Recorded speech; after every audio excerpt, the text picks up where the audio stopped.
If you're a podcast host, listen up, this one's for you. My name is Allie Jackson. I'm the host of Finding Mr. Height, a dating and relationship podcast that I've been doing for 4 years now, sharing my positive and practical approach to dating that's built on my own life experience. And I wanted to share another experience that I've had, my secret behind monetizing my show. It's called Red Circle, and I was just telling my colleague about how much I love their platform. With Red Circle, not only am I getting a seamless hosting experience, but I also love the support I receive in ad sales. It's not just typical ad sales either. It's targeted opportunities based on my show and my life. And the platform is super simple. You just set your preferences and Red Circle matches you with sponsors that align with your show. You can vet every opportunity and their platform gives you great analytics. More recently too, my Red Circle team has brought me opportunities outside of my podcast on social media to really augment the podcast partnerships, bring them full circle. I just can't recommend them enough. If you want to give it a try, go to redcircle.com to get your free trial. That's redcircle.com for a free trial.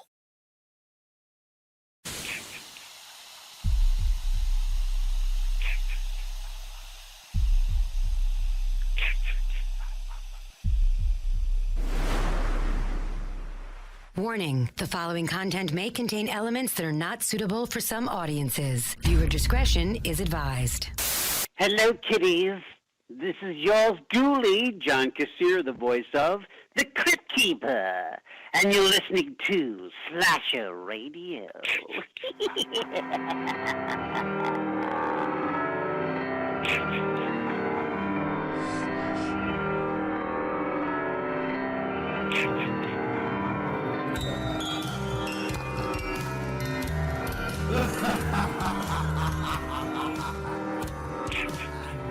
Welcome to Slasher Radio. My name is Bones, and I am joined by Kat and Rob. What's going on, ladies and gent? What's happening? Not much. How's it going? Same shit, different toilet. Yeah. And All speaking right. of toilets, we got a hell of a movie this week. Oh no. Sorry. I did this. Yeah, Rob, you did. I had my reasons. We'll get to those later, but I just gotta say, it is getting ridiculous. Out of all the movies, there's so many great movies out there. Why do we do this to ourselves? Because you wouldn't do Velociraptor or Velocipaster. Velocipaster. Yeah. Like I said, there's so many great movies. Why do we do shit like that? Last week we had a movie that was Slasher Radio approved. Yeah. We did. You know, this one was, I picked this movie, but I did have reasons behind the pick. I didn't just, pick it. And I didn't pick it because it was a movie I liked, which I'll do sometimes. This is a sequel that everyone hated when it came out. I saw it when it came out, hated it just like everybody else. But now I'm starting to see like articles and just people on Twitter mentioning like, oh, you should revisit Book of Shadows. It's not as bad as you remember. So I kind of wanted to revisit it. But then I was like, well, if I have to watch this movie, it sucks. I want to watch it for the show, or I want to watch it for a reason, Yeah. It seemed to make sense to watch it again. And also, I didn't remember anything about it. Like, I literally saw it when it came out and haven't seen it since. The only thing I remembered about Book of Shadows was I hated it. Like, I didn't remember anything else about it. I couldn't have told you one thing about the story before watching this movie. So I thought, all right, well, maybe it is better than I thought. Maybe I was just disappointed in it because it wasn't what I was expecting when it came out, Right. Yeah, well, there's a positive here because there's going to be a lot to talk about, at least on my part. I got a lot to say about this damn thing. Blair Witch Project 2.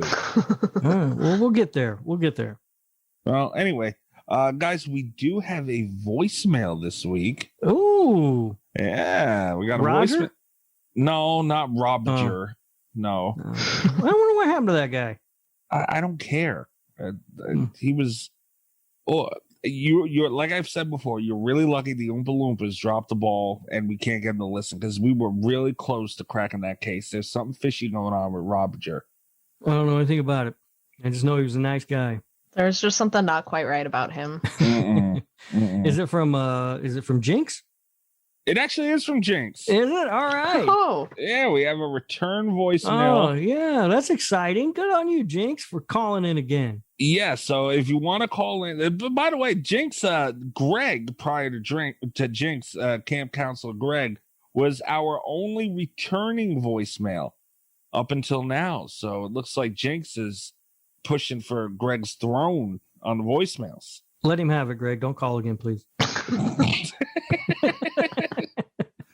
I'm not going to argue with that.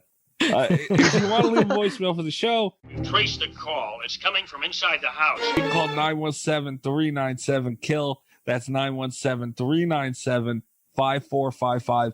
You can call, leave anything related to horror, the show, anything you want. You can ask it. We'll discuss it and play it like you're about to hear right now.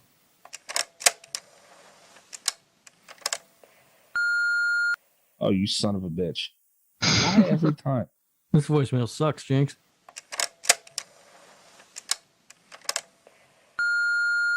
Hey guys, it's Jinx again. Something crazy happened recently. I don't want to get too much into detail over the blind. They might hear me. But this dude named like Roba or Raj, I don't know. They kidnapped me and tried brainwashing me into thinking Rubber's a good movie. I don't know what the hell it was about, but I've escaped and I'm hiding out in a, you know what, I don't want to tell you where I'm hiding. That makes things awkward, but I couldn't pass up asking you guys a horror question. I love the show and I couldn't miss out on this. So I have to ask, what makes the perfect horror movie? I hope this doesn't cause some controversy on the cast, but what's the perfect horror movie? Does it have to have a slasher going around killing teenagers? Does it need to have a convoluted, long layered storyline that you have to watch multiple movies for? Or do you just want to see people die in horrifically gruesome ways like in Final Destination? What makes the perfect horror movie? That's what I want to know from you guys. I love the show. I love you guys. I'm not going to keep repeating myself. Hope you have a good rest of your guys' day and enjoy the rest of your podcast. I'm going to keep moving and try to avoid that Rover guy or something. I can't remember his name, but I'll call you guys another time with some more questions. Love you. See you later. Holy shit.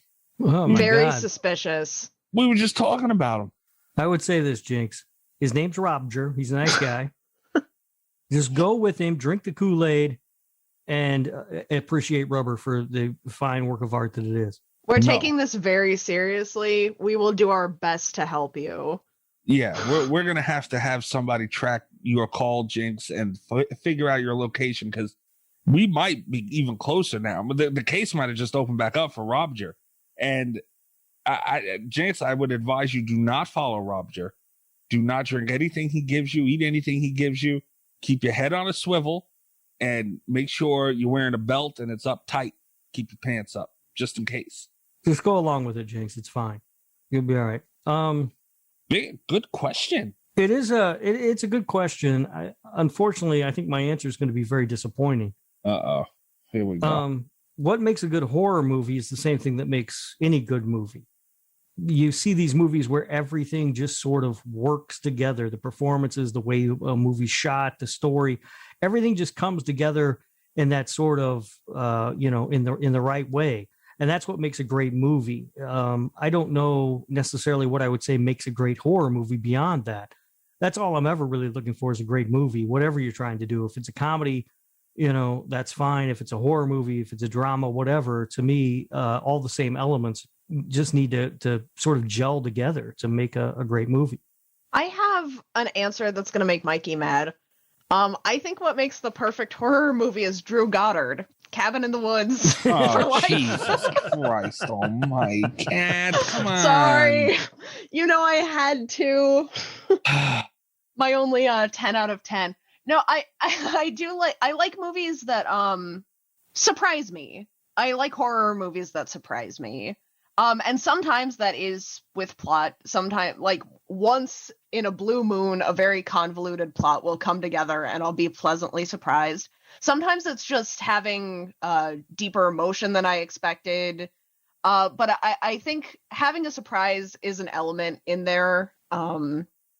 Just because I've seen a lot of horror movies and seeing something new is always fun, whether that be something approached in a different way or just that I was accurately misled for a bit.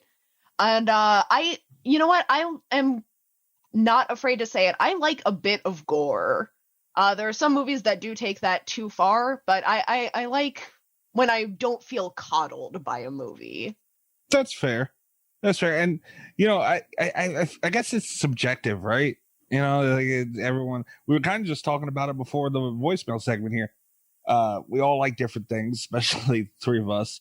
And to me, a perfect horror movie, again, to me, this is a very subjective question. To me, a perfect horror movie is dark and it has good kills. It has a good villain, because as I've said before, I know you did last summer, decent horror movie, but the killer to me, like, just kind of fucked it all up, to where it's like I really don't enjoy it as much as I really should have. But I see the world where, the stuff that we've done recently that are a little more comedy horror and, all that stuff. There's definitely room for it. Like I enjoy a lot of those movies, but the word was perfect. And to me, a perfect horror movie is that, that Friday the 13th feel, that Halloween feel, that vibe. I think the vibe makes a perfect horror movie is really the best way to kind of sum it up. And, Rob's answer about just everything coming together was good. I think, and this is not for horror specific, but for me, I like movies that do what they set out to do. Like a lot of my higher rated horror movies are ones where it's like, what, they set out to do a slasher movie. They gave me a slasher movie. People got slashed. 10 out of 10, or this was a revenge story. She got revenge. 10 out of, like a lot of my highest ratings, just like the movie did what it promised me it was going to do. I think that's a lot. That means a lot to me. Yeah, I can see that. Like I said, it's very subjective. Yeah, it's for me, it's really hard to point to one thing. I've said before, my favorite subgenre are slasher movies. I love those. But it doesn't have to be a slasher movie for me to love it. I have seen, paranormal movies. I love The Exorcist. It's one of my favorite movies of all time. I love Jaws, one of my favorite movies of all time. There's just it's like with anything else. It all has to sort of come together and work. Yeah, that's true. Yeah, the whole thing, it needs to. The continuity is important too. Very important, I think. Mm-hmm. So. Awesome question there, Jinx. A little worried for you, though, buddy. You're a little worried. Keep us updated. Just drink the Kool-Aid, Jinx. You'll be all right. Don't do that. I don't trust this Roger guy. No. He's harmless, I'm sure. Such a nice guy. His taste and things are awful. Oh. God. Yeah. Man, wouldn't that be some of this backfired, this whole kidnapping of Jinx backfired into catching Roger and revealing his questionable identity? I don't understand what this question is. It's just a guy. He listens to our show. He likes our show. He's kidnapping our listeners. Right. Well, yeah. I mean, that's a little questionable on maybe his character, but not his identity. I don't know. Something was up. So, yeah, Rob, you said you had a little something in store for us here. I wanted to play a game, if you guys don't mind. Oh, okay. Shit. Hello. Do you want to play a game? It should be pretty quick. I developed a bit of a fascination for about a day and a half this week with this app. I'm sure you guys know about Cameo. Yes. Yeah. I not getting cameos or even intending to purchase cameos, but getting on the app and scrolling through and seeing what people were charging for these things was for about a day and a half utterly fascinating. I think I went through every single person that's on there to see what they charged.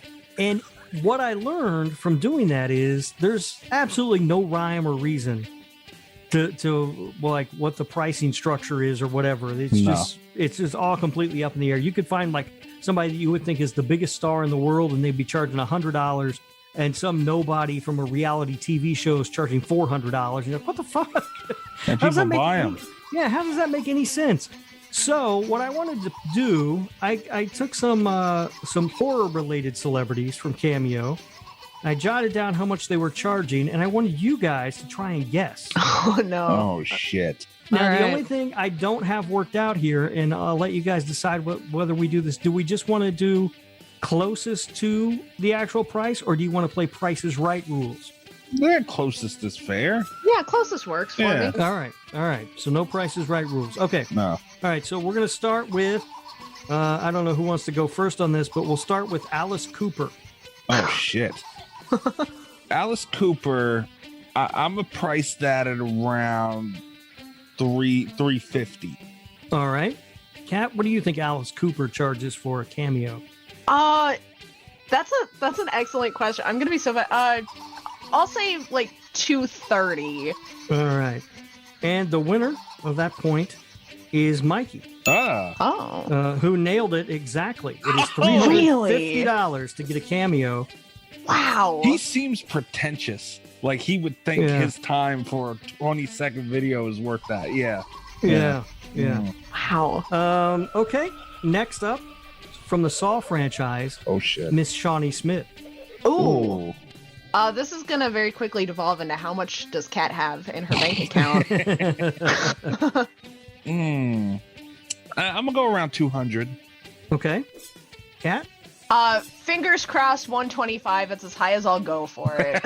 All I right. checked her bank account for her answer. Kat wins the point on that one, as Miss Shawnee Smith charges $41. Get Oh my the God. fuck out of here. I told you it makes no sense. Dumb purchase of the week. Here we go. Cat's buying 4. Okay. Okay. Next up is Bill Moseley. Ooh. Bill Moseley has been on the show twice. Very, very nice man. So I don't think he's going to be high at all. But I do think there'll be a little value there because he's an icon in the genre. $100 flat. All right, Kat? Oh, I was thinking right around. I'll go up to like 150. All right. Mikey gets that point, but it was close. The correct answer is $120 Oh. Okay. Yeah. to get a cameo from Bill Moseley. Worth it. Great Next, Jason Voorhees himself, Kane Hodder. How much does Kane Hodder charge for a cameo? $500. Yeah. What the actual value is people should be paying. He should be paying come people on. to to be able to do this. I'm gonna go high on this one because we all know Kane Hodder don't do shit unless he's grossly overpaid. Damn, Cat. I was gonna go around 500. You know what? I'm gonna go like 400 because he really thinks who he is. All right, Mikey gets the point. The actual price for a cameo from Kane Hodder is $110. Really? Really? Mm-hmm. That's really reasonable. Is there a sale going I'm on impressed. on his thing? No. 80% off or something? Wow, Kane. Okay. All right, up next is Chris Sarandon of Fright Night fame and other movies that, but Fright Night, that's what we know him from, right? Yeah. I feel like this is a trick question because it shouldn't be high, but it might be. I'm gonna go 200. All right. Wow, Kat? we're on the same wavelength today. I'll go 100. I'll drop. Okay. All right, that point goes to Kat. She nailed it. It is $100 to get a cameo from Jerry Dandridge himself. Fair price. Yeah. Next up is Art the Clown, David Howard Thornton. How much does he charge for a cameo? $225. 225. Damn, he's hot right now. Yeah, I'm like, there's an inflation here for right now. Right. I'm gonna go 250 because I'm thinking around that too. Kat wins. The actual price for David Howard Thornton is $55. Oh, really? Good for him. Yep. He's not letting it go to his head. Yeah. I like it. He also did one for Kelly, by the way, all on his own. Creepazoid Kelly on Twitter. Yes, for her birthday. They're good friends. Yes. Oh, Yeah. that's nice. Yeah. And these prices, by the way, I checked them this afternoon, so they're the most recent prices that I had. So Kane's is up to 500. About It could be now. by Okay. now. Who knows? All right. Next up, we have Nick Castle, the original Shape.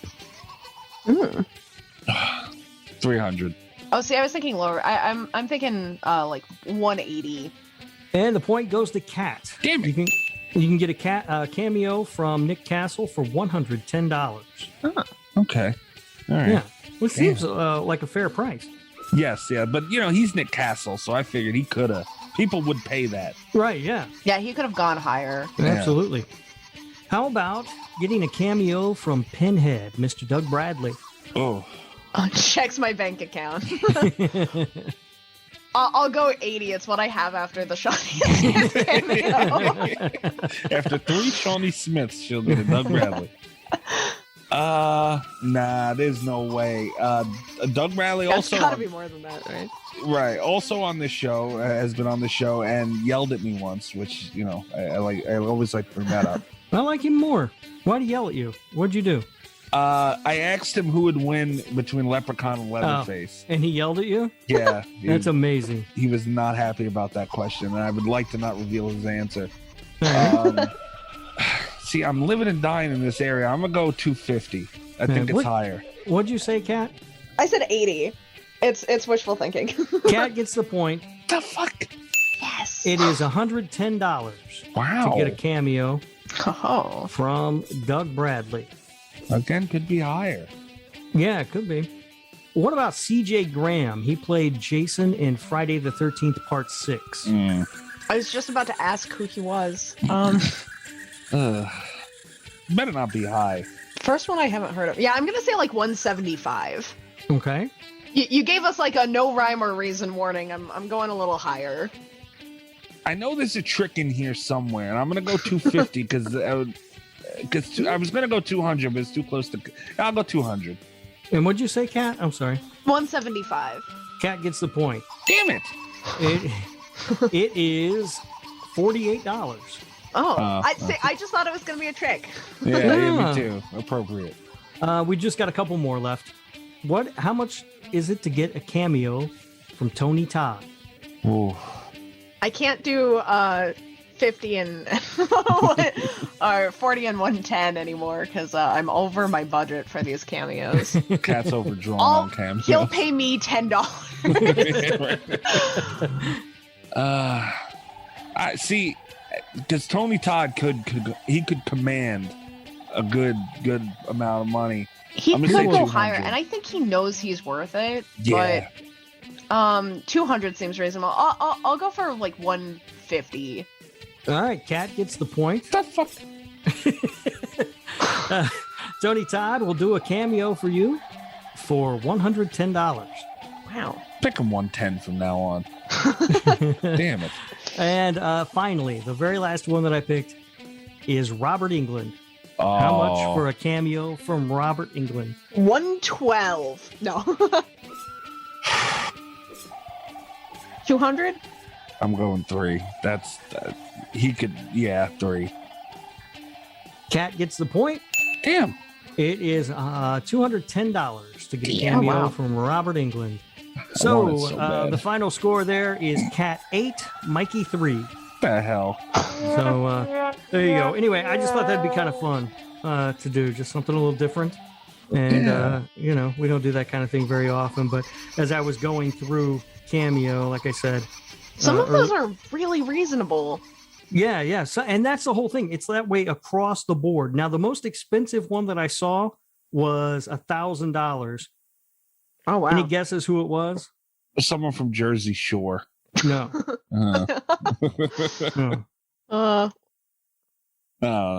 It was Marlon Wayans. Really? Yeah. Wow, I'm disappointed in him. No rhyme or reason to these things. All right. I guess it's sort of, you set your own price, right? So I guess it's whatever you feel your time is worth. Yeah. And apparently Marlon Wayans feels he should be paid $1,000 every 20 seconds. That's fair. Very disappointed. I love Marlon Wayans, man. Yeah. I love him, but damn, Marlon, come on now, man. Yeah. I think Magic Johnson was charging $850. I was just going to say, what if I, as a nobody, what if I was just like $5 for a cameo, just to see how many people would fall for it? You could do it. I think I might. Do you think Dan the Ball Man will buy one? Just to support? Maybe, yeah. How is Dan the Ball Man? You know what? As far as I know, he's doing fine. We haven't talked. I've been sick. I've been like not talking to anybody. Yeah. He hasn't checked on me. I'm mad at him. No, I take it back. Wait a minute. Dan, quit being a dick. Come on. Come on, man. You're the ball man, not the dick man. Well, and that's another thing. What, 3 to 4 weeks have now gone by, and Dan still is not at all curious what we needed permission to use his name for. It's amazing. That's a little weird. I could be dead also. Like that too. Yeah. Although maybe there's a reason he hasn't called to check on you. I can't think of anything that I've done recently that he would not approve of. I guess he did listen to the show. Okay. Sorry, Dan. We see you, Dan. Oh, man. That was fun, Rob. Good idea. Yeah. Yeah. See, every once in a while I come up with something great. And then other times I tell us to watch Blair Witch 2. Mm-hmm. Yeah. You're like one of those Sour Patch Kids today. Yeah, that was fun. We used to do games on the show a long time ago, and then it dropped to 2 hosts, and it was like, it's hard to, like, how do you do a game like that? Right, yeah, you got 2 people, yeah. We should do that more often. All right. Hopefully it's something I'm better at. I got my ass kicked on this. You started off hot, too. You got like the first 2 or something. Yeah. I thought, oh, man, Mikey's going to run away with this. And then Kat just started whooping that ass. She did, man. She put me over her knee, and that was it. Like, I even got one dead on. Yeah.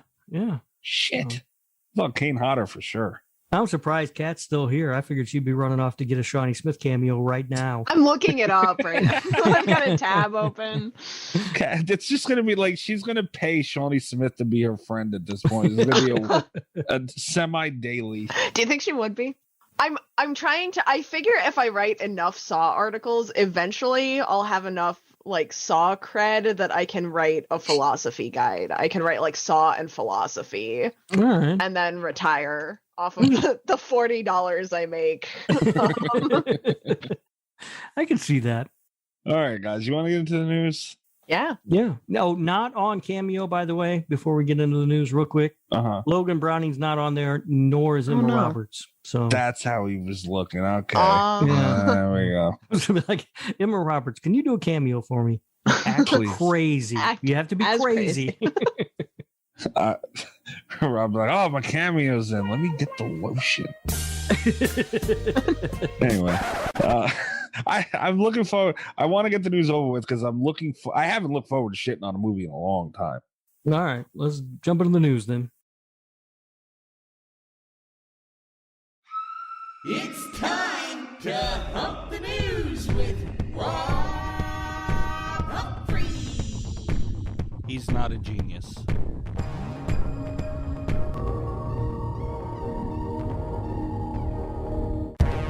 All right. Last time I think I enjoyed was looking forward to shitting on a movie was Rubber. So. You're the worst.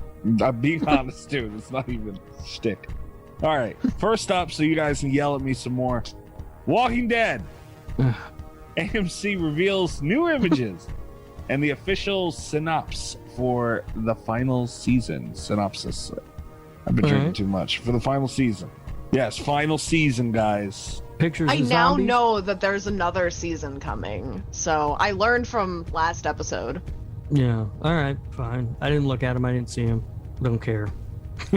I'm going to tell my grandma, I swear to God, one of these voicemails will be my grandmother yelling at you, Rob. I've been dying to get your grandma on the show, man. I would love it. I'll tell you what. I tell her all the shit you're talking about Walking Dead. I might do it. I do it. It looks cool. Don't let everybody listen. Tell her I said Daryl's a sissy. Oh, Lord. Okay. You're poking the bear. She'll show up at your house for that one. you push more than a voicemail, buddy. No, I didn't see these pictures. I'm not real big on that anyway, though. Like, here's an image of whatever. All right, fine. It's a still image out of context. It usually doesn't tell you too much anyway. It is, I guess, The Walking Dead's coming to an end, and the show is not for me, but it certainly had its audience, and so it's, I guess, a bittersweet, weird thing that it's coming to an end, but I'm still not going to watch it. That's fucked up. Fucked up. Kat, you brought up that you wanted to talk about Scott. I've never heard of this gentleman. Scott Cawthon retired. And apparently I'm the only one that cared. It was I've been reading about it on Twitter like all week because it was a drama thing. Who the hell is he? He is the game developer behind Five Nights at Freddy's. Oh. He is stepping down from the franchise. Okay. So. What he like? Was there like controversy around it or anything? Yeah, or there was a controversy around it. And he's like the most laid back when it comes to controversies because it's not the first one he's had. Mm-hmm. But this time he was just like, I respect I respect that I'm canceled and I'm stepping down. But it was big news. Oh man, he was canceled. Yeah. He didn't bang those puppets, did he? It was for the puppet banging. That's hilarious. Oh wow, he's not following one fucking person on Twitter. Oh, No. I hate that. Oh, he thinks who the fuck shit. he is, Scott. Yeah. Yeah. Fuck you. Wow. He hasn't tweeted since 2017. He tweeted. Wow, Rob, you're really gonna like this. He has 220. What the fuck is wrong with people? 228.5 thousand followers, right? Mm-hmm. Follows no one, right? Mm-hmm. Has tweeted once. Of course, he's only tweeted once. Twitter only works if you follow other people. Otherwise, you're just looking at your own tweets in your timeline. But he's tweeted once in 2017. Why are people? I lose followers every fucking day. What the fuck is this guy's name? I'm gonna block him on Twitter. I am. Scott Coffin. Here, I'll send you his Twitter. I am. I want to block this son of a bitch. Yeah, dude, I lose followers. And, you know, it's not a big amount, but I'll see it fluctuate, and they'll go down a little bit every day. This guy literally says fucking nothing and has 258,000. You should have seen how many followers he had before this last week with all the controversies. What did he do though, Kat? Because I don't know any of this. So someone leaked his donation Oh records. dear lord, he looks like a middle school principal. He gave a lot of money to anti-LGBTQ people. I see. Which it turns out is just Republicans, but wait, that was the main controversy. And then in his apology statement, he was like, his apology statement started with, "I will not apologize for being Republican," which you know is going to get Twitter off on the right note. Like, oh my god! All right, well, he's but it blocked. was all right. Not for but being not a for the Republican. controversy. Just for being a dumbass. Wow, man, I can't get over that. I like my story of puppet banging better. That's more interesting. Yeah. Write an article on it, Rob. Spend it. There you go. Don't let the truth get in the way of a good story here. But it's a big deal for like the and it's kind of again it's kind of a bittersweet thing because I am not Scott Cawthon's biggest fan, but it is sad because as a fan of indie horror games, this was like the once in a million success story, and it's kind of sad that it's ended in controversy and retirement.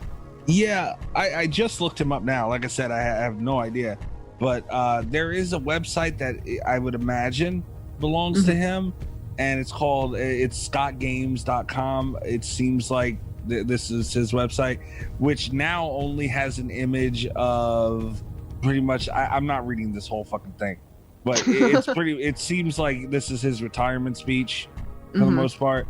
And what I did catch skimming through this is this the end of the Five Nights at Freddy's games? No, that just means someone else will eventually be running the show. Yeah. I wonder if that this sort of controversy around it is going to be enough for Blumhouse to pull the plug on the movie.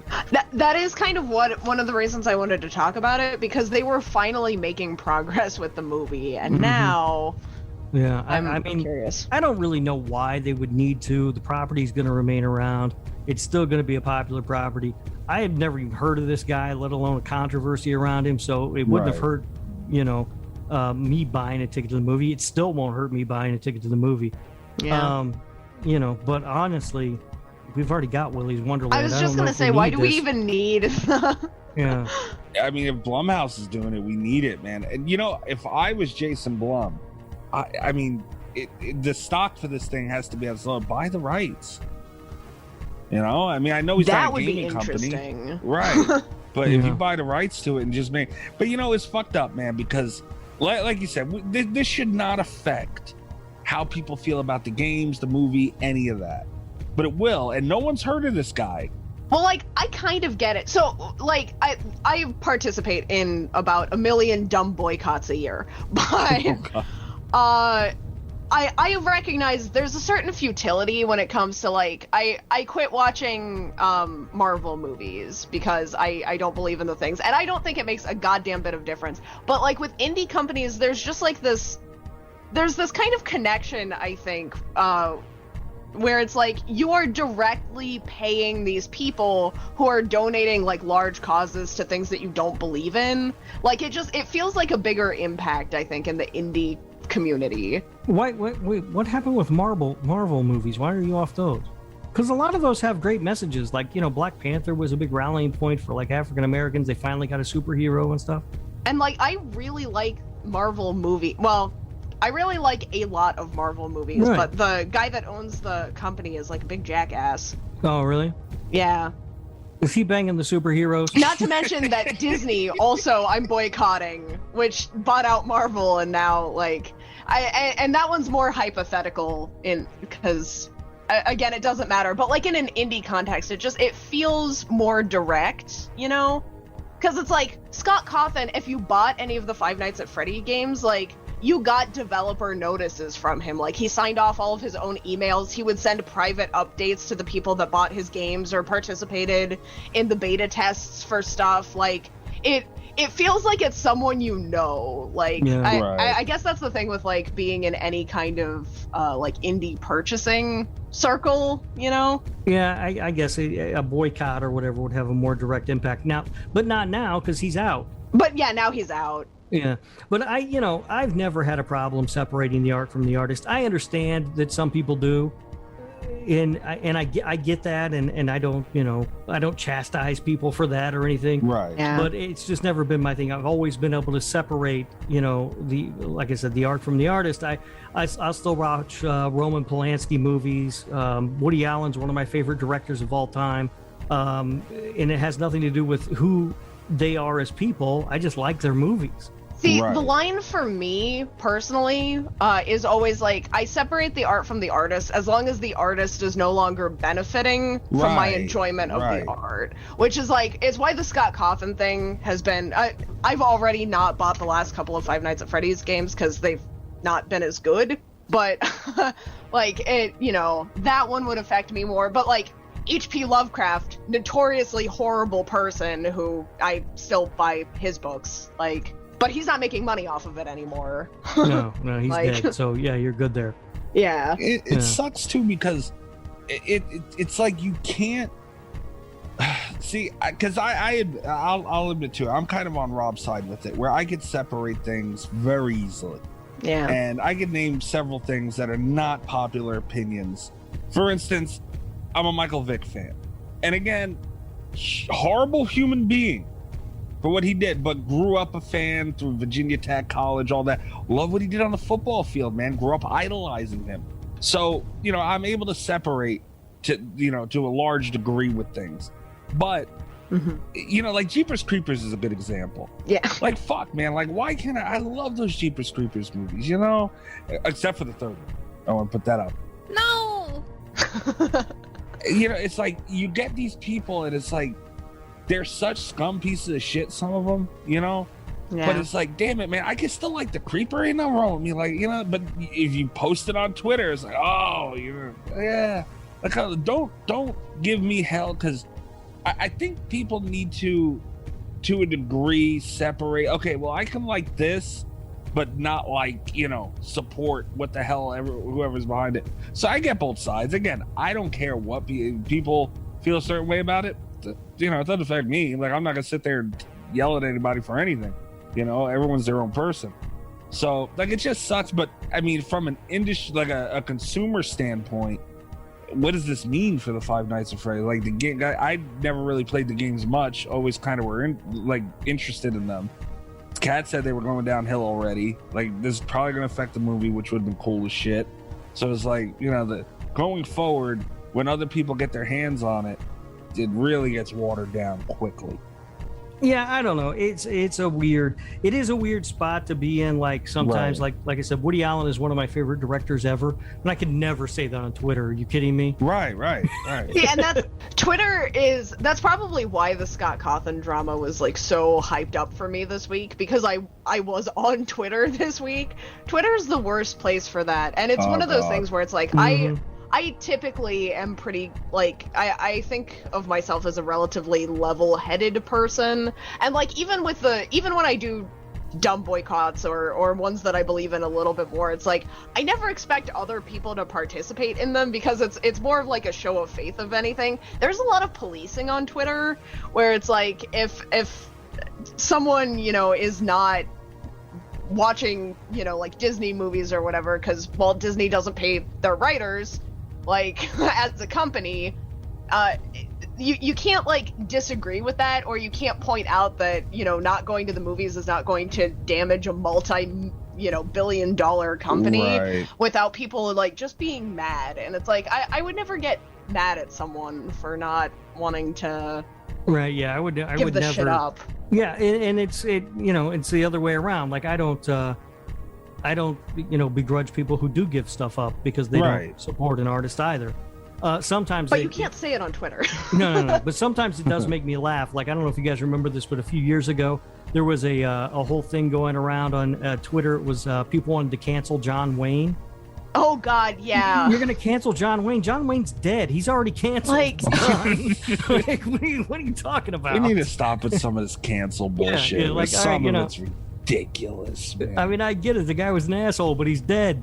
There's nothing else we can do. Yeah, like, do we have to bitch about it? You know? Yeah.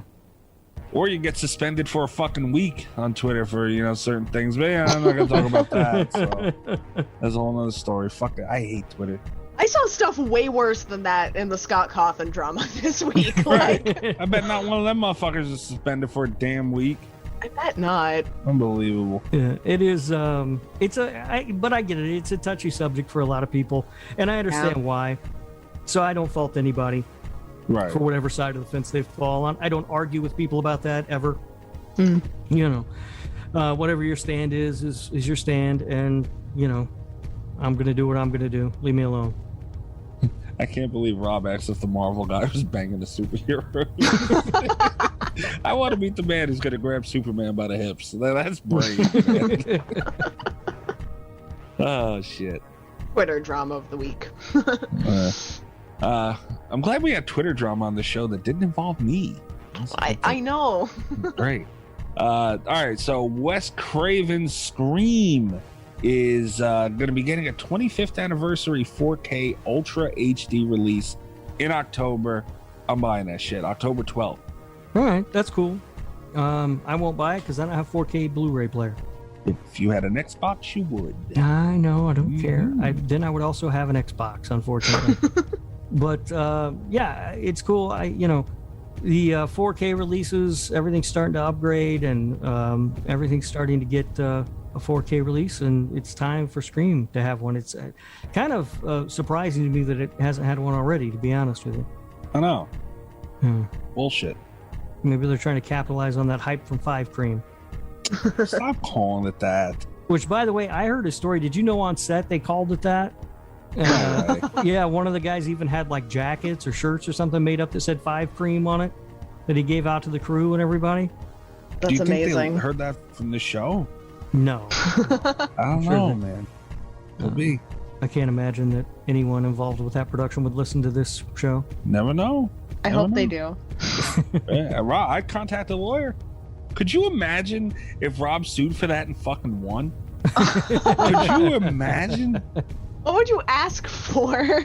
All the 5 Cream t-shirts, like punitive damages. Damn it, I don't know what that means, but I know people get paid for the shit. People get paid for it. You're damn right. Yeah. The whole entire Scream 5 production gets shut down, movie canceled, because they got to pay Rob for a bunch of dumbass jackets. You'd talk about hated on Twitter. Holy yeah, I was just saying that people yell at me on Twitter, but I won't care because I'll be living on an island somewhere where there's no fucking internet. Yeah, right. You'd have a farm simulator, though, damn it. Oh, you're damn right. Yeah. Can you imagine being on a tropical island playing a farm I simulator? know, right? Yeah. Yeah, with a Manscaped razor next to the TV or something. It'd be the life of Rob. All right, next up, Tiff is back. What's her name? Holy shit, how am I blanking?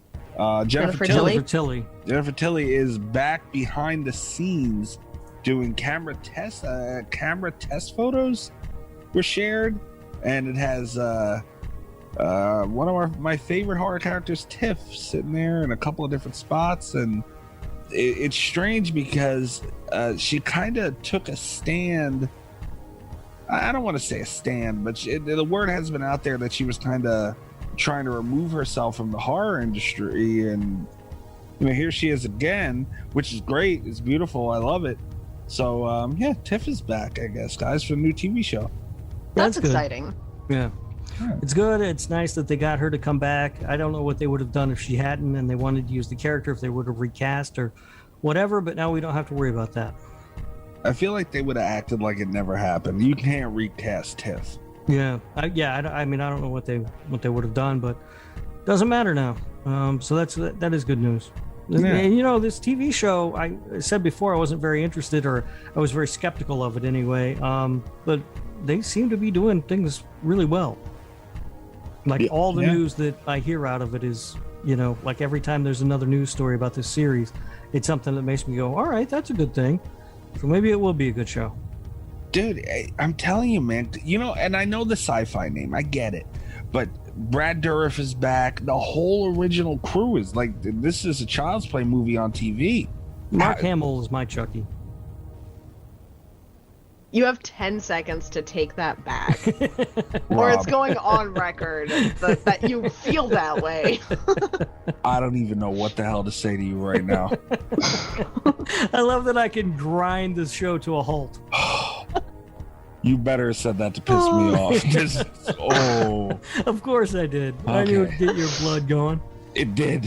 Yeah. I was about to curse at you. I was just so shocked. I was kind of hoping you might have a heart attack right here on the show. That'd be good for our numbers. It came close. Came close.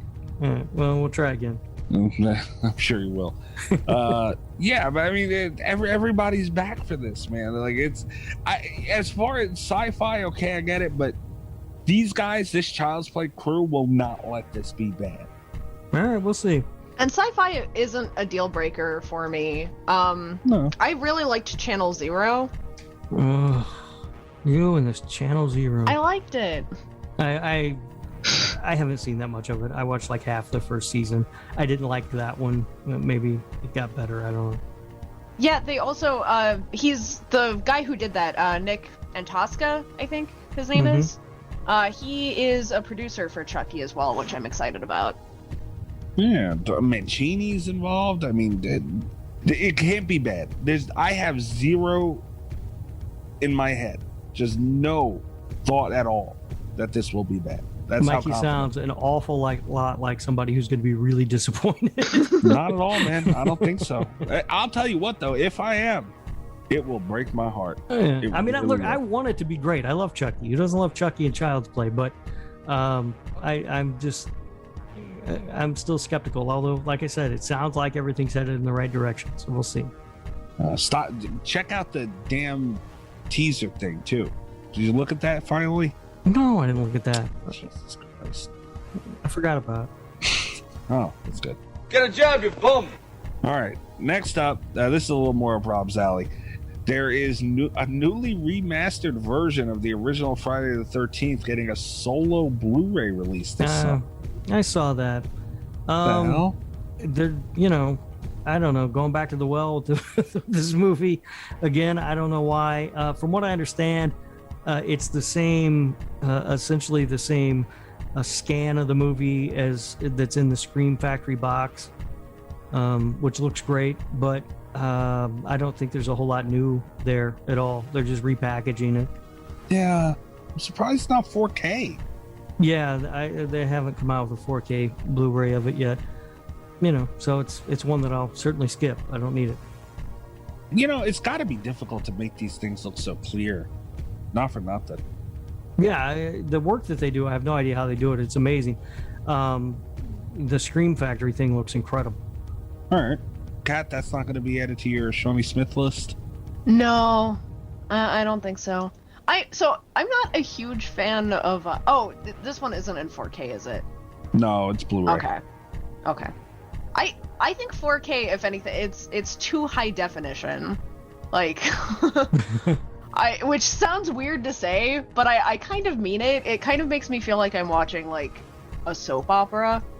Oh yeah, I know what like you mean. it's just yeah. like it's lit too well. The vibe is weird. You have to 4K. change the settings on your TV to fix that. I don't know how to do that. I need. Yeah, you can change your settings on your TV and it fixes that. I know exactly what you're talking about. That's so much effort.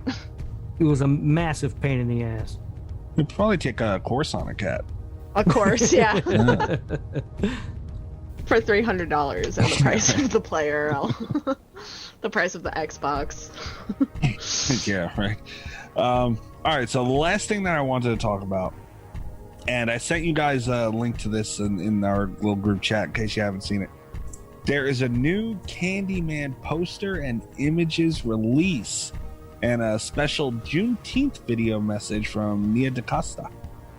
I actually was going to bring this up. I'm glad that you linked it to us. Speaking of Twitter controversies, oh Lord. I was just wondering whether or not you thought that this was something that they had planned in advance for Juneteenth, because it's a cool time to release it, or because like just earlier this week I was reading people that were complaining about Candyman not having the same like constant coverage that something like Halloween Kills has had, because it also was something that got postponed. I didn't see that. It was actually the one that I saw first was posted by John Squires, who wrote the article that you linked us. He was complaining that we hadn't had that kind of like continual wave of here's another poster and another one and more stills, and like, because Candyman really hasn't gotten that kind of attention. Yeah, Candyman did kind of just fall to the wayside a little bit. Yeah. I guess I was anticipating that they would start to ramp up the marketing push for it right around this time, though, because it's out in a couple of months. I mean, I don't know. That to me is more marketing than it is anything else. Yeah, I don't see any conspiracy theory around it. I mean, could be wrong, don't know. But you know what? Not for nothing, I'm not mad at it, man, because what have we been saying about Halloween? How much it pisses us off. Oh, yeah. You keep teasing us. I got bleeped again. With all this shit, it's like, dude, we'll just wait until it comes out. Yeah. Breaking news, picture of Michael holding the knife. Right, and you can do that with Halloween, because Michael Myers is going to be in there holding a knife. You're not spoiling anything. There's a lot, like Tony Todd is rumored in this thing. There's a lot that you can't really... I think there's a lot of smoke with no fire on that one. Yeah, I don't know. It just sounds like marketing to me. And different companies are going to market different movies differently.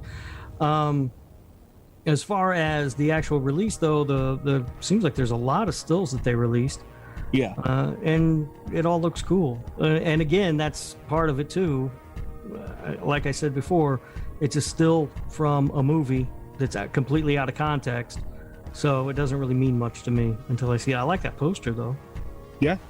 Looks great. Everything looks phenomenal, but yeah, I'm glad they did it this way. But I do see, if you're going to do that with Halloween, Candyman definitely deserves that.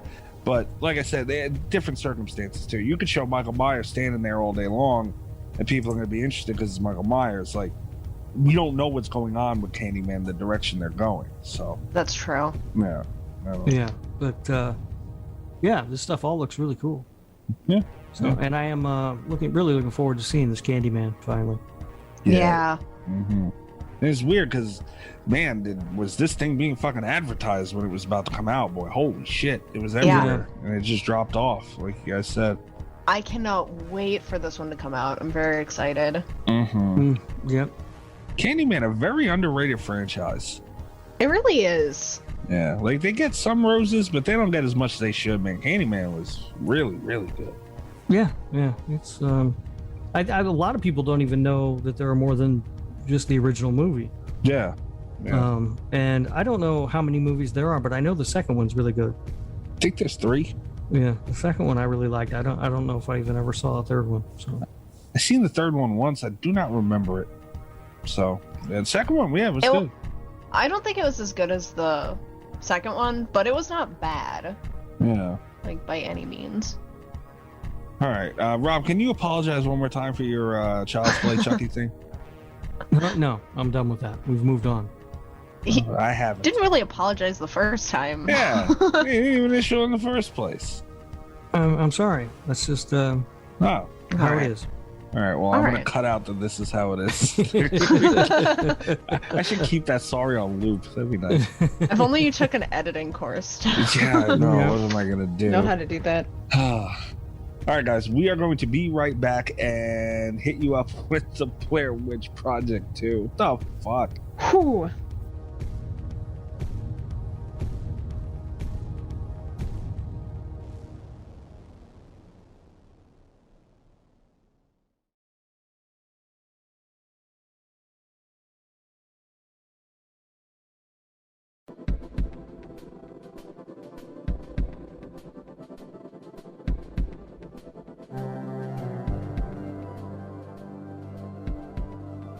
Rob. Yes, sir. Why did you do this to us? I've already went over this. So, Blair Witch 2, or what's it called? Book of Shadows, the Blair Witch, or something. Some shit like that. Yeah. When it came out in 98, is that right? 2000. 2000, okay. Yes. I saw it, and I was super excited to see it because the Blair Witch Project I thought was great, right? And I was expecting something similar, and what I got was this movie. So I was very upset, and I had not seen this movie since. And recently, I've seen a wave of mentions on Twitter, and I think people even wrote some articles about it or something, sort of defending this movie and saying it's not as bad as everyone says it is. It's not as bad as you remember. So I wanted to revisit it, and I thought, well, wouldn't it be fun to revisit it with my friends Mikey and Kat? So that's how we arrived here. I will say I did read an article. I've been trying to hype myself up for this for a while, like, and it wasn't going well. I did read an article defending this before the rewatch to kind of get me excited for it, and it did get me kind of like amped up for it. And they made some points that were not bad, but the movie still was not a good experience. I did not like it more on the rewatch. I actually liked it less on the rewatch, which was not how I expected it to go. Welcome to my world. Happens to me all the time. Whoever you seen that said this thing was good or wasn't as bad, they're out of their mind. That includes you, Nesto. Okay, I love you, but this is bullshit. This movie. Sorry, Nesto. Yeah.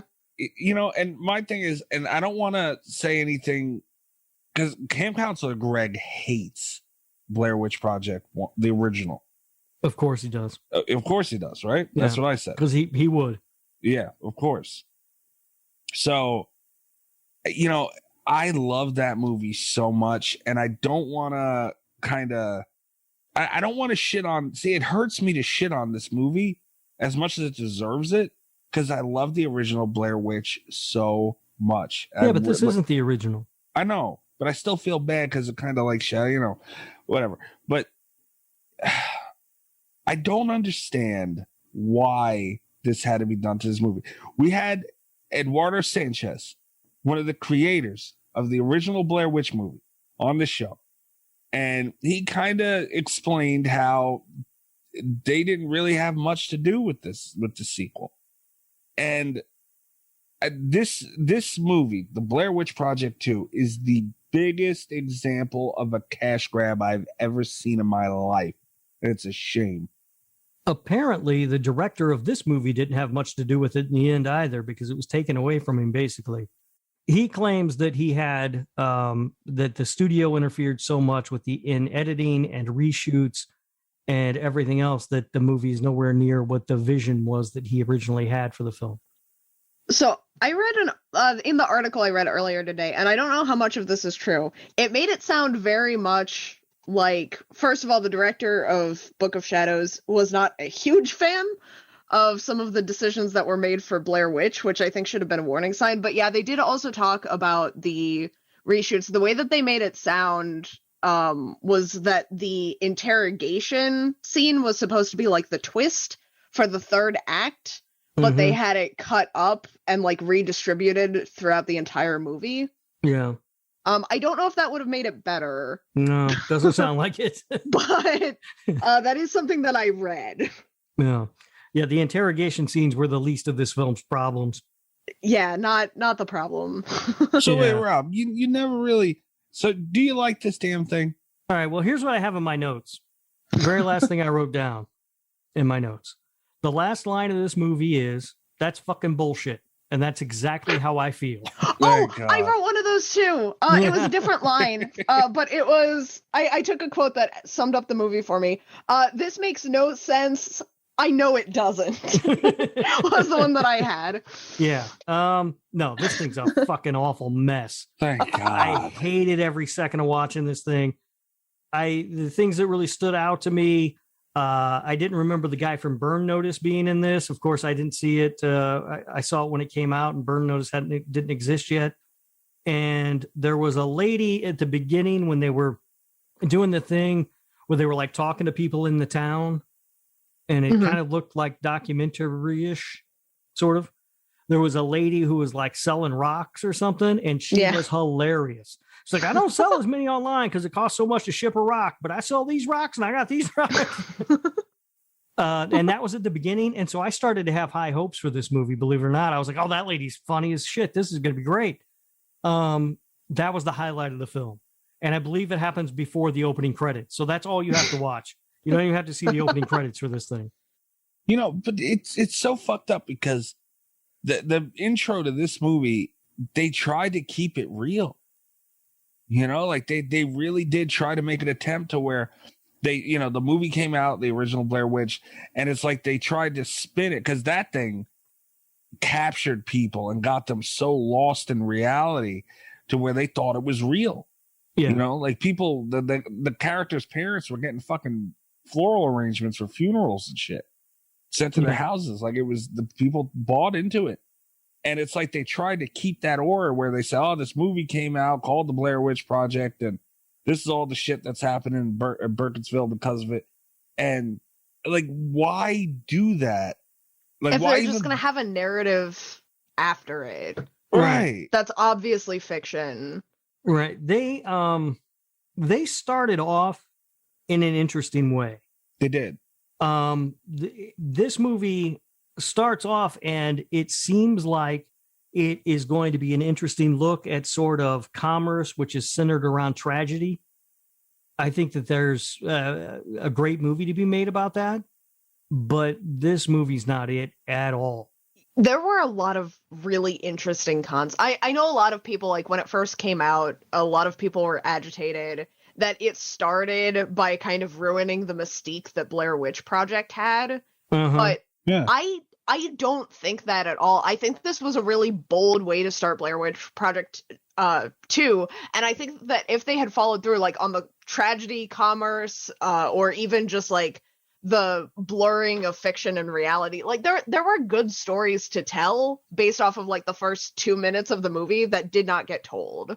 Yeah, they start off and there are, like you said, a few different angles that they could have looked at that would have been that could have been really interesting, and then they just sort of abandoned them and turned it into a mess of what the fuck. I mean, I don't know about you guys, but there was a large chunk of this movie where I had no idea what the hell was happening. Yeah. And it's not as if it is explained in any real way that really makes sense to me at the end.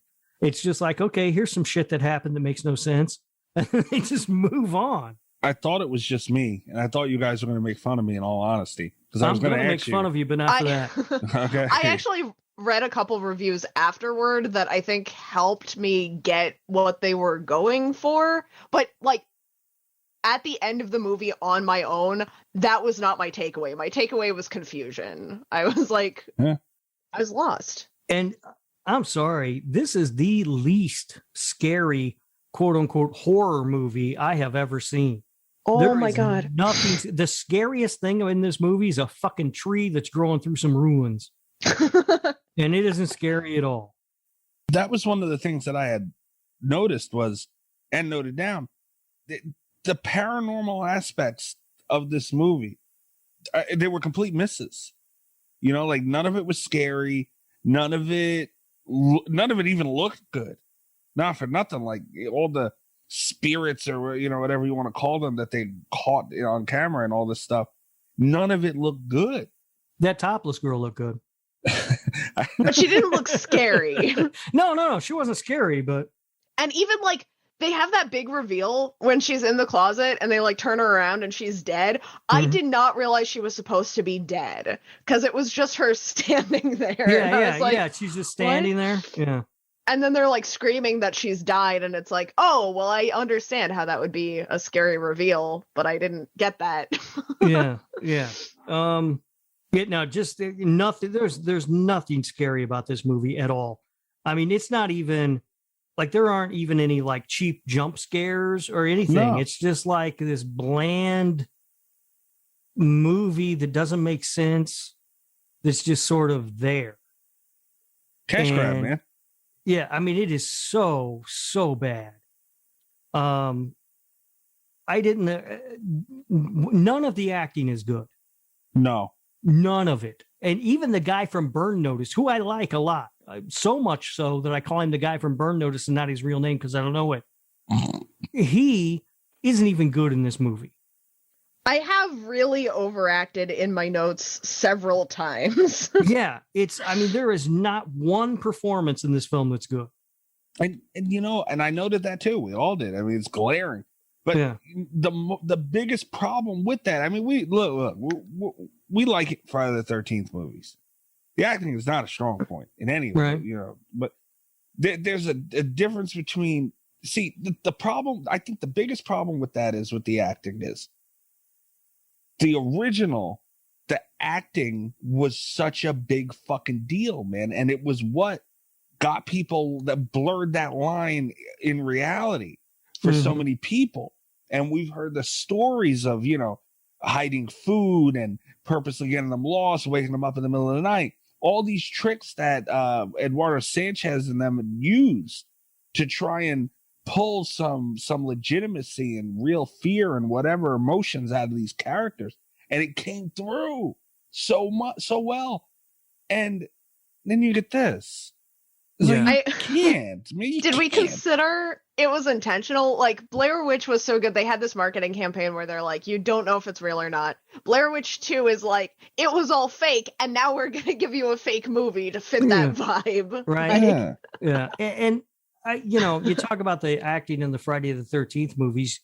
I would say that someone in every one of those movies you can point to, at least one person to go, they did a good job. Yeah. There's nothing here. I have seen porn movies that have better acting than this shit. I'm sure you have. Yeah, I mean, they are just awful. Every single person in this film is just, they're overacting and terrible. And the characters they're playing are also awful. Every character, here's my notes. Again, all of these characters are one note. You've got the Wiccan who never talks about anything but being Wiccan. Yeah. Right? That's the only thing we ever hear about her talk about. We don't know anything else about this girl other than she's a witch. You've got Elvira, the psychic. You just know that she's just a psychic. That's all we need to know. You've got the author guy who's just a dickhead, and you got Burn Notice. The only character in this movie that isn't one note is Tristan. And she's no note. There's nothing to her. Like she doesn't even have a defining characteristic, so much so that I had to Google her to look up the character's name to put it in my notes. Because I don't know who she is. She's the one who loses her baby. She's the one with the miscarriage. Yeah, I got her name, but only because I thought they were saying Kristen. And then Tristan is a weird name. A little bit. It kind of stuck out, but that was the most memorable thing to me about her. Yeah, there is nothing to that character. There's not one of these characters other than the characteristic that they were given that you could tell me anything else about. Which is really sad because I actually liked. First of all, Elvira's name is Kim, which I don't like so much. Terrible name for just. This was the sad part because the one thing that I remembered about this movie, like the one redeeming quality of this movie in my mind, was I had really liked Kim when I was a kid, and I don't know why. I think it must have been the hair. Like as a kid, I was like, "Oh, blue hair, that's the coolest," and then like I've had this lasting memory of her being awesome, and that was shattered today. Yeah, you saw her today, and you're like, "Oh wow, a hot topic somewhere is missing its assistant manager." And the goth character was just like why over the top with him? And like it was. I don't know what they were going for. I really fucking don't. But I'm assuming we were supposed to take these characters to a certain degree of seriousness, you know. And right, one would think. Right, you would think, but it's almost like you made her cartoonish to where she's supposed to be the one that's scary and creepy and this and that. But you just look at her and go, "Wow, okay, that's every stereotype of a goth ever balled into one." It was in my notes too. She bought Wicked Ale. Pete's Wicked Ale, yeah. Oh my God. I face palmed a little when I saw what she was drinking. It's like, I noticed that too. In every way, shape, and form, man. Every way, shape, and form. Yeah. There's nothing like I'm racking my brain right now to try to think of something that I liked in this movie that isn't the rock woman from the first 20 seconds or whatever. And I can't. There is nothing good in this film. I'll tell you what. This is how bad this movie is.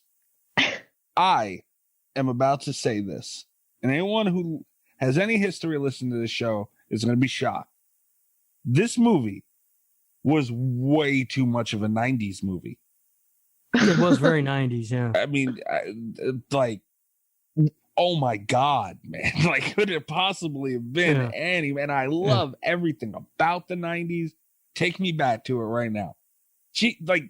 What the fuck? But this was too much.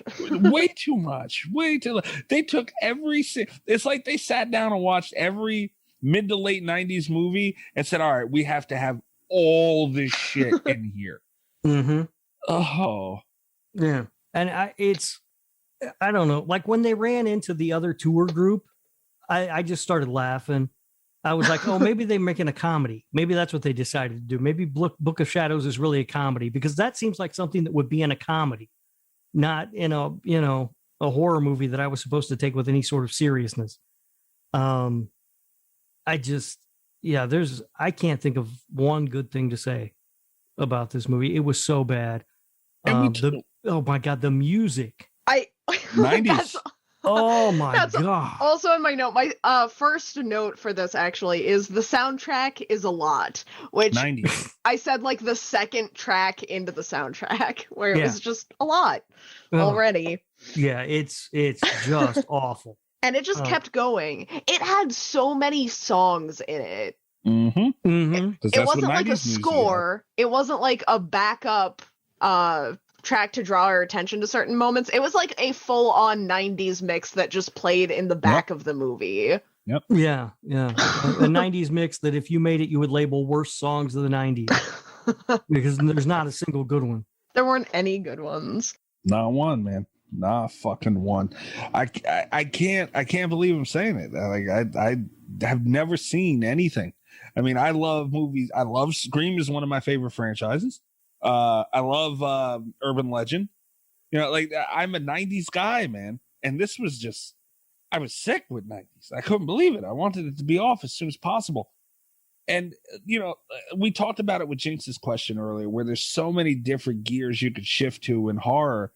And, you know, comedy horror has its place. We love those movies. We talked about it. But you can't go within a fucking franchise.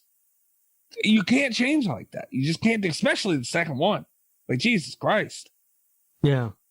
Oh, I'm so glad you didn't like this movie, Raw. I was really, I was revving up for a battle with you today. Well, you saw this fucking thing. There's no way I could like this movie. No one can like this movie. If anyone were to like this movie, it would be you. No, come on now. I want to talk about the article a little bit. I want to talk about the person that did like this movie because it brought up a really interesting point. They got something very deep and meaningful out of this movie that I support but did not experience. Okay. They talked a lot about how they did something really interesting and made a relevant movie for like 2021 or 2020, I guess was when the article came out, about like fandom culture, and explore, like, letting your love of something blur that line between how you perceive the world and what is actually happening. This is something that I read too in some of the reviews after I had done the rewatch, where the ending is kind of intended to have this the ending essentially is supposed to say that they were experiencing something that did not happen because they had loved the Blair Witch Project so much, which, oh my God. that's phrasing it kind of stupidly, but like I do think there is a point in there somewhere about fandom culture that would be relevant to today, but just the execution on it is so, like, I didn't get that. And if I had never read this article, I don't think I ever would have gotten to that conclusion on my own. Like, they got that from this piece of shit. They got that from this piece of shit. And it's like, I'm almost jealous because that's such a profound thing to have in a movie that was this. And I was like, I was reading the article and I was like, I want to see the movie that they saw because this sounds like a good movie. Like, I wasn't opposed to any of the things that the article said, but then like watching the movie was just, I didn't have that experience. Yeah, like I yeah, I don't know. I didn't get that at all from this movie. But I mean, I guess it's there, sort of. But I don't even know if that's intentional. I guess maybe that was, if you look at that as the point, it is a little bit better. Maybe the concept is better. I don't know. The movie doesn't get any better, but no. Like, it's kind of a cool concept, I think, where just like you love something so much that you stop being able to see. And that was kind of one of the things they talked about. They pulled up a line from it, where the film can lie, but footage can't. And it was like, and they said that was kind of the thing. The narrative was the main source of the film, where we're being lied to by what the characters perceive, but then the footage that they take is all what actually happened, and they're killing themselves over their fascination with this movie and the idea that something paranormal is happening to them. And I think that dichotomy would make a really interesting story, but it pains me that that's not what I watched. Like, yeah, I was going to say, I don't know if that was the story that they were trying to tell. They missed. They did a really, really shit job of telling it, because I didn't get any of that at all. I mean, I can kind of see it, but I don't know. That to me almost feels like somebody looking for something that's not there. Yeah. That's, yeah. He's not wrong. Yeah. You know, I don't know if any true explanation was ever given by anybody. I mean, stuff like that, I really truly think there's just people sitting there telling you what they think happened. Like, I don't feel like there's any real context there. I don't what. Here's the real question: why did they go away from found footage? Why would they do that? I mean, honestly, I didn't hate the decision to go away from found footage. That was the least of my problems with this movie.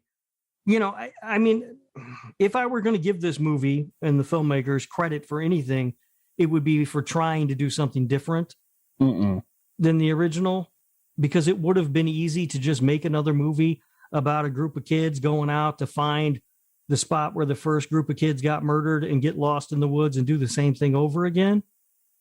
They decided not to do that. And I honestly don't think that was a terrible decision. I think what they did was a terrible decision. Probably a series of them. but I don't think that getting away from the found footage was necessarily a terrible decision. See, I don't know, man, because you got to remember too. I mean, I know there was found footage movies before Blair Witch. I'm well aware, but this put it on the map. I mean, who knows if we would have Paranormal Activity and stuff? Don't say it without the Blair Witch franchise, or I don't even want to call it a franchise. The movie. We would have never gotten that fucking pool cleaner. Oh my God, can you imagine? With the pool cleaner. Fuck that pool cleaner. Anyway, God damn it. You know, it's like, I don't know. I guess I could see maybe Dice doing something different. I understand. But like, are you allowed to? You know, like when you are so big, the wave of found footage we got after Blair Witch, holy shit. Like, there was so much of it. And I just don't know if you should really go, like, that's what brought you to the dance. And it was so big. Like, I think it would have been a cool thing to see. Okay, the real found footage movies are back. You know what I mean? Yeah. I don't know. I mean, maybe. I don't hate that decision. I really don't. It'd have been better than this. Well, anything would have been better than this. Yeah. Jesus Christ. I ended up pulling it up just because I felt bad that I didn't have the reference for it. It's an article from Observer by Rafael Montemayor called "Book of Shadows: Blair Witch 2 is better than it gets any credit for." Fuck him. Wow, the line that I wanted to bring your attention to, which like all good lines to make Mikey happy, starts with "like Scream." Oh, Book of Shadows is interested in exploring how fandom quickly becomes fanaticism as the characters get so committed to their own beliefs in the Blair Witch or the paranormal that it obscures how they interpret reality. This was Berlinger's main goal with Book of Shadows, stemming from the director's disgust over the first film's blurring of fiction and fact. In the audio commentary, he explains that it was inspired by the lazy consumption of media and how readily the public is willing to accept that something shot on video is real. Hold on. Before we go any further, hang on. Can we leave Scream alone? All right, everybody? Can we just leave Scream the fuck alone? I just wanted to say, it's... I understand. I'm not mad at you, Kat, even though I have reason to be on this topic, but I'm not mad at you right now. Can we all just leave fucking Scream alone?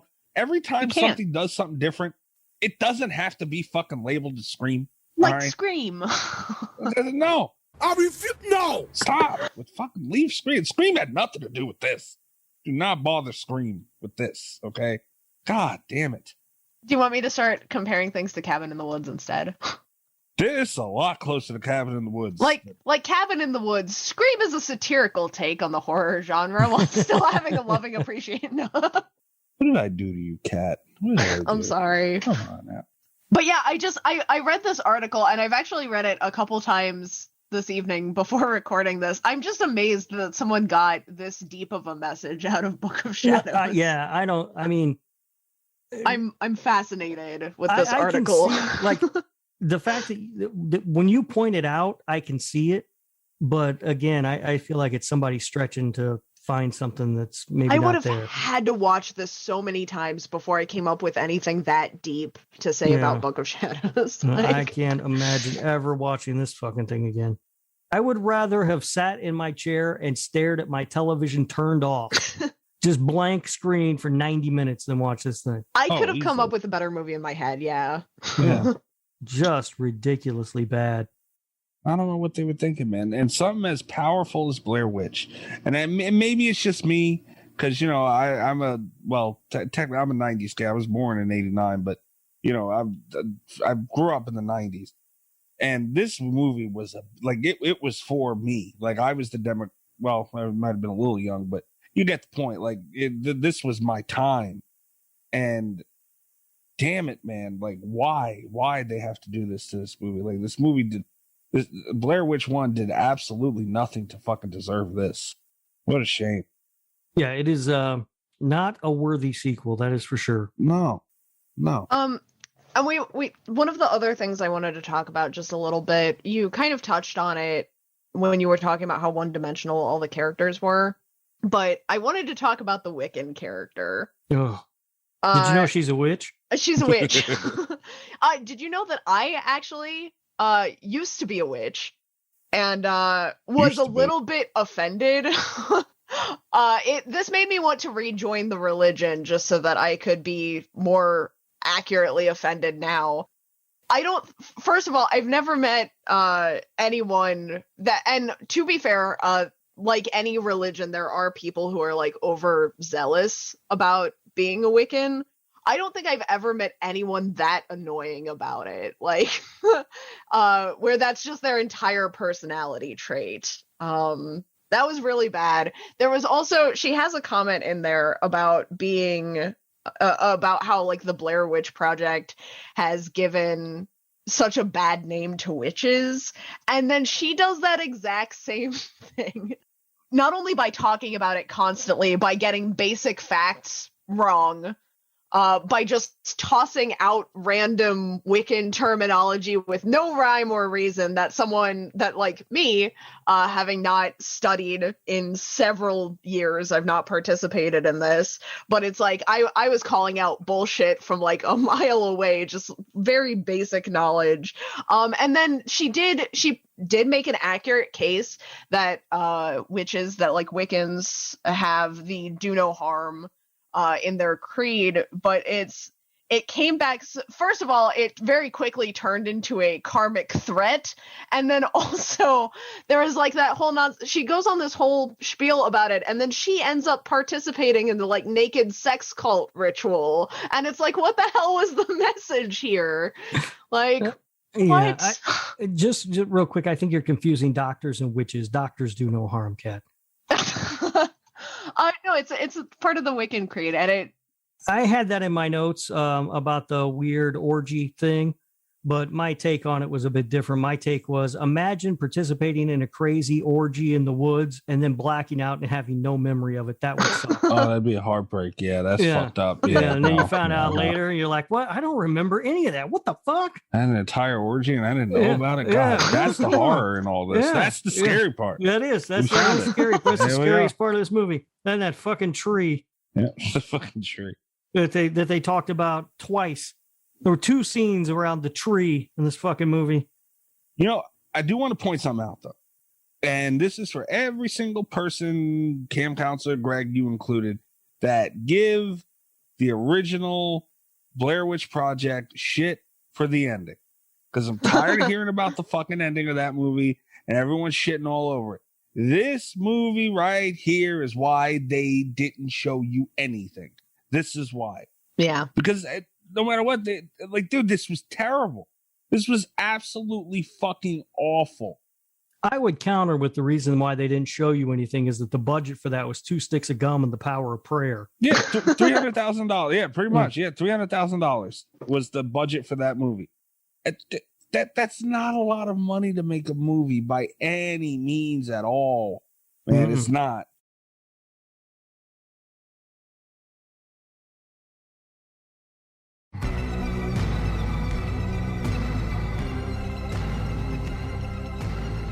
So, dude, they were smart. Nothing they could have done. They had, hold on, where the fuck is it? $1.5 million. $1.5 million for this movie, Blair Witch Project 2. And that's what they did. And they showed us way too much. They all went to eye makeup. Right. They should have showed us absolutely nothing. You know what I mean? Like, they shouldn't have even shown us this movie. No, they shouldn't have. But that's my point, though, man. Like, everyone was bitching. Nothing they could have done, even if they did a phenomenal job on whatever they showed you. Just say, for instance, it was what's in your imagination's worse. You know, and not showing is sometimes a great thing. And this is an example of it. If they would have, if that movie would have went the way it went, and then you see the ending and it looked fucking awful, like it did in this movie, $1.2 million less fucking money. What would people be saying? They'd be saying a lot worse about that. Yeah. Christ.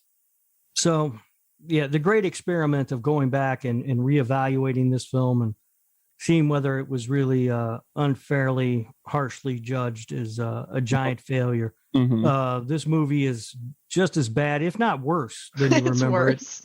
And I do not recommend anyone go back to rewatch this thing. I don't care what you read on the internet. I don't care what your friends say. As a matter of fact, if your friends tell you that this is a better movie than you remember and you need to rewatch it, immediately get new friends. You need new friends, yeah. Just immediately get rid of those friends and find new ones because they are not looking out for your best interests. So wait a minute. What would you do if your co-host makes you watch the fucking thing again? Do we need to get a new co-host now? No, you get him a trophy. For what? For being awesome. Like, okay, I understand you called it an experiment and you wanted to see what it was. Why the fuck do you make us watch it? Because I don't want to be alone in it. Jesus Christ. This is the bonding episode not the one we asked for, but definitely the one we deserve. Yeah, this is it. We shit all over this thing together in harmony. Yeah, it's there's nothing redeemable about this movie at all. This is something that people say a lot about horror movies that I've never experienced until today. It made me motion sick. And that's something that people have said about Blair Witch. It's something people say about like Cloverfield. I've never experienced it until today. Like I got kind of a headache watching this. Yeah, I didn't have any problems with it. It got better later on, but in the beginning, like they were switching between cameras a lot and all of the cameras were shaky and just the editing on it made me kind of like, of course I've also been sick all week, but it made me kind of queasy. I didn't like it. Was the editing done by an intern? It must have been. Maybe he didn't have a certificate yet. Oh Lord, I don't know, man. I don't fucking know. You know, one thing. I'll shine a bead of light, a bead, very small. Okay. With about 20 minutes, about 22 minutes to be somewhat exact, left in this movie. They kind of, sort of, a little bit gave you that feel of the witch really breaking them down mentally. She's in their head. They're losing their mind. Reality's all over the place. And that's what the Blair Witch was. You know, like, I don't know what all this other bullshit they were throwing around was. Oh, shit, I got to sneeze. Oh, fuck. Damn. Yeah. Anyway. So that's what the Blair Witch was. And that's what it should have been. Why are we just feeling that with 20 minutes left? You know, like, what the fuck? Yeah. They got it there, though. I just looked up the director for this movie. Who's that son of a bitch? Joe Berlinger, I guess is his name. So this was his first feature film. It shows. Came out in 2000. After that, he made it looks like a series of documentaries and did not make another narrative film until 2019. What was it? Yeah, actually a very good movie. Extremely wicked, shockingly evil, and vile. What? Extremely wicked, shockingly evil, and vile. I know, and that's real? You've seen that? Yeah, that's real. Yeah, it's a good movie. And it is actually pretty good. Yeah, I mean, I have some problems with it, but overall, I would say it's a very good movie. I would never say it's good just because of him. I won't do it. Yeah. Although he did also co-direct a documentary that's really good called Brother's Keeper. Nope, I'm gonna do it. All right. Mm-hmm. And he worked on the Paradise Lost films. He's done some stuff. They're just all documentary stuff. He's done some shit, all right. Yeah. I think it's really funny that he ended up doing so many good documentary stuff after he entirely ignored the documentary style premise for. Yeah. Right? He should have stuck with that, right? Yeah. Yeah. It's so anyway. The idea was to go back and revisit this movie, and I actually, after seeing so many people over. And it was a fairly short span of time where I saw these comments about this movie over the, a couple of weeks. I saw not a ton of people mention this movie, but enough for me to go, what the hell's going on with Blair Witch 2? Why are people talking about that? I have learned a lesson, and that is that I was right all along. Most people are stupid. Why did it take you to watch this thing again for you to learn that lesson, though? It's the real question. I told you that when you brought it up. We could have saved ourselves an hour and a half. Listen, I brought this movie up. You guys could have vetoed it at any time. You were both on board. Yeah, that's a little bit on us. I bring up movies every week that get vetoed. You sure do. You brought up movies after that got vetoed. Jesus Christ, man. I don't know, man. I really don't know. Towards the end, the goth girl, she had like that X cut on her shoulder. It got to the point where it looked like someone just wrote an X with a red marker on her shoulder. I swear to God. That's how bad this was. Well, they were running out of money. They spent all the money on eye makeup and had to come up with something. They got some of that. And wicked ale. Yeah. They got some red eye makeup. Fucking Christ, man. Oh my God. I'm trying to look through my notes. I think we've talked about almost everything that I had there. I do have a lot of quotes that I don't even remember. I think I just wanted to talk about the delivery of certain lines. And how awful they were. Yeah. I have a lot of things that like don't make sense out of context. Like, where the fuck are my cameras? I imagine was said really badly. Someone actually said twerp, apparently, according to my notes. And then I did the only other one that really got me is at the end, multiple characters got stuck in the loop of just saying I didn't do that, and it annoyed the fuck out of me. Yeah. Like, yeah, they did show that. I didn't do that. I didn't do that. Yeah, they did show that all sort of together because they all sort of got the reveal at the same time of what actually happened. Yeah. And so they all said they didn't do that. Multiple times. They each said it more than once. Yeah. But the one guy really summed up the movie with the final line being, "This is fucking bullshit." Because you are right, sir. I sat here for 90 minutes thinking the exact same damn thing. I mean, normally when a movie has issues, I can say, well, here's how I would have fixed it, or something along those lines. I got nothing for this movie. There's no way to fix it. The only way you could have fixed this was by taking the film out of the camera and burning it. He's not wrong. I don't know. You could have let the article writer take a crack at it. He seemed to know what it was about. Yeah, he seemed to really feel like there was something there. I didn't see it. I didn't get any of that. No. Like I said, I did get some themes or ideas that they sort of set up, but then never pursued or paid off at all. That could have made it maybe interesting, but I don't know. Maybe. Yeah, this was just all around. Acting was terrible. The music was terrible. It wasn't shot particularly well. The story was a mess. It was a convoluted fucking nightmare. The characters were all just given a card that said, "You're the witch, you're the psychic, you're the guy from Burn Notice, go act." Just bad. Just a terrible movie. And you made us watch it. I did. I did. And I'm sort of proud of that.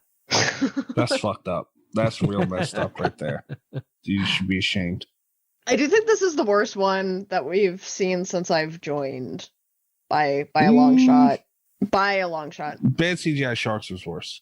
No. Yeah. No. How dare you? Yeah. And that shows you how much I hate that damn movie. I don't understand you. Yep, that's worse. I said it. I ain't taking it back. Man. Idiot is crying into his blazer. He'll be all right. Can we do a Portnoy on this? I'm done. I feel better. I got it all out. Yeah, I got nothing else to say about this thing unless you just want me to keep repeating. It's awful. It's awful. It's awful. Well, my Portnoy, who, by the way, Davey Portnoy from Barstool got unsuspended on Twitter. That's a beautiful thing. My Portnoy for this is a 1.2, and I mean that. All right. Yeah. With the coming off of a movie as iconic as the Blair Witch, give me a fucking break, man. I've seen sequels not measure up, and I get it. And we've had bad. Nightmare on Elm Street was not a good sequel. Nightmare on Elm Street 2, not a good movie at all. Terrible movie. It ain't a 1.2. It didn't do this. At least it makes sense. Right. Right. They turned Freddy Krueger into like I don't even know, like a fucking chicken with a claw. Like, I don't understand. 1.2. I'm dead ass serious too. All right. 1.2. Yep. Jesus. That's got to be the lowest one ever given. Easily. Yeah. Deserves every bit of it. All right. I'm not going to go quite that low. I mean it. But I am going to go low. I am going to give this one a 2.3, which may be generous. But that's what I'm going with. 2.3 from me. Kat, what do you got?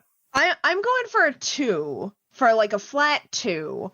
I like to think that if something, I want to have just a little bit of room to go lower in case something ever actively offends me, or like, if something offends me, if I feel really uncomfortable watching something in a bad way as opposed to just being scared, like I want there to be a little bit of wiggle room. But I really can't think of anything that it could have actually done worse. I feel like a 2 is generous. It's very generous. All right. So I have to report that this movie is not Slasher Radio approved. Oh no! It did not meet the 7.5 threshold. It has an average score of 1.8. There you go. That's too high, but all right. This movie did offend me, by the way. Like I said, Blair Witch is a big movie to me. Is it too late to back up? Because the Wiccan thing did kind of offend me a little bit. Not like mildly, like not enough that I'm actively angry about it, but enough that I was annoyed. I think maybe it gets a couple percentages off for that. I'm moving down to like a 1.8, I think. Beautiful. All right. Beautiful. I forgot that I was actually literally offended during this movie. Yeah. It was a piece of shit. I don't blame you. I get offended by pieces of shit. Yeah. The most offensive thing is that they call this a movie. It's that they called it Blair Witch. Not only did they call it a movie, they called it the Blair Witch Project. They called it. No, I'm so glad that you brought that up.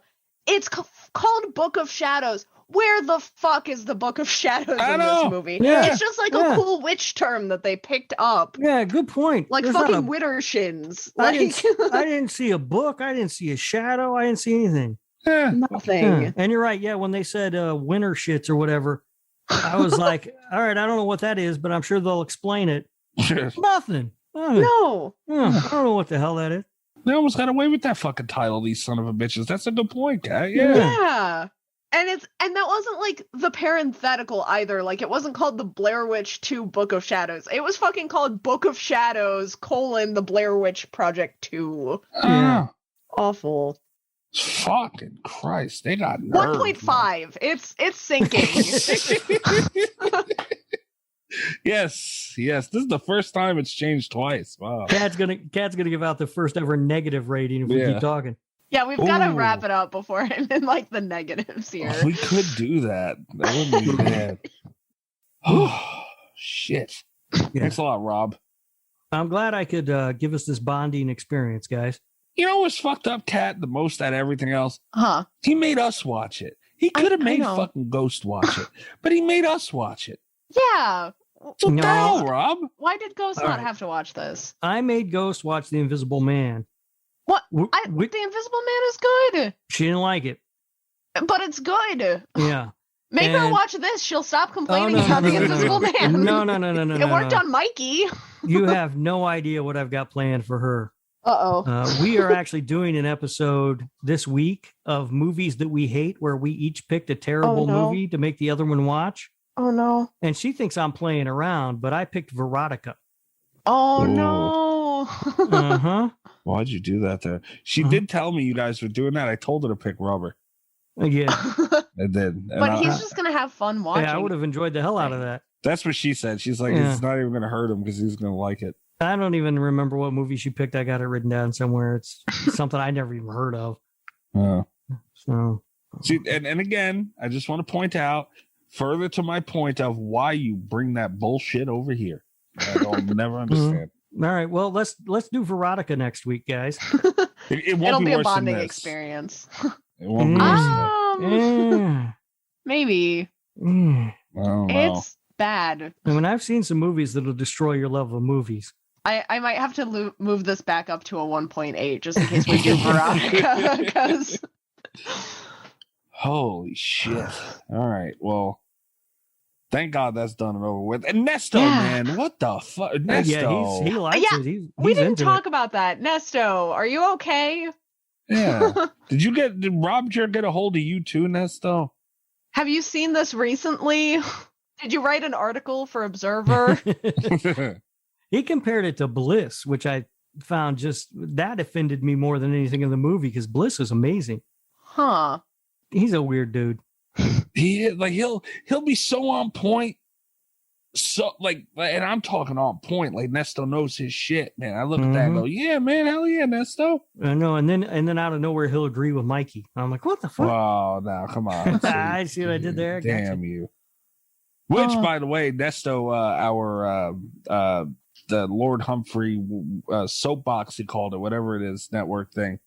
Nesto picked a leprechaun from our last Versus episode. So I know. He's not always right. We talked about that. Well, I am glad this is over. Guys, please let us know what you think of this thing. There's no way you guys could possibly think this is good other than Nesto. And be sure to check us out at slasherradio.com, where you can check out all our articles, interviews, episodes. You can also check out a link to our Patreon on there, patreon.com/slasherradio. I forget the exact number, but the Easter egg last week was long. So was it? Yeah, it was a good amount. I don't know. I don't get the Easter eggs anymore because I don't pay for the show. You could log into the Patreon. I don't. It's so confusing. I don't know how it works. Oh my! I forgot to do our movie reveal. I didn't want to subject people to this. Yeah. Unbelievable, Cat. I know. I'll post it now. Poor guys. Oh. I'm sorry in advance to our patrons. No one's going to go watch this because we are. Trust me. Right. Take a look at this and go, yeah, okay. Fuck off. But yeah, guys, our Patreon starts at 75 cents a week. We do watch alongs, we do commentary tracks. Rob has a whole nother network that he has podcasts on. It's really good stuff, and you got to support indie horror. That's what it's all about. 75 cents a week. That's, very little to support us and get some extra content. Yeah, lots of extra content. Yeah. And it's all part of the Lord Humphrey Audio Entertainment Network, so it's quality. I like the Rob Humphrey soapbox network. No, I did not care for that. Yeah, good job on that one, Nesto. That almost got Nesto kicked out of the tracksuit club. What do I got to do to get kicked out of that fucking club?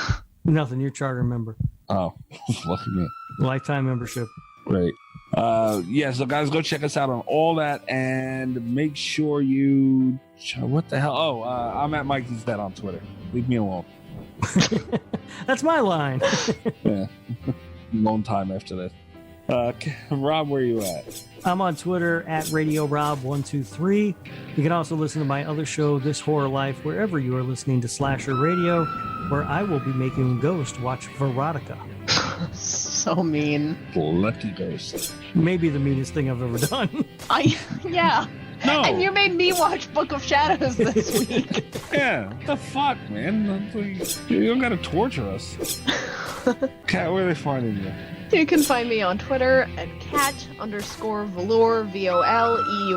You can also check out the horror channel that I write for on YouTube, Blood Binge. There you go, guys. Be sure to come check us out next week. Subscribe wherever you're listening to this. It helps out a lot. Good night from Slasher Radio. All the best of Slasher Radio podcast.